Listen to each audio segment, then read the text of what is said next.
we have a bit of a selection of our walk-behind floor scrapers made here in Australia, the Beaver 240 and the Beaver 300, which is a self-propelled model, and we'll run you through some spare parts on those as well.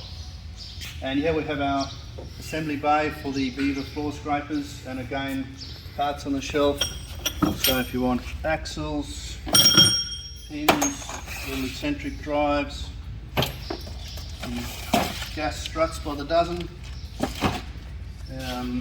knobs, bolts, anything else you need, con rod assembly for the machines, and some other bearing units. And down here we've got some motors and gearboxes, half a dozen of those, and some further electric motors down the end.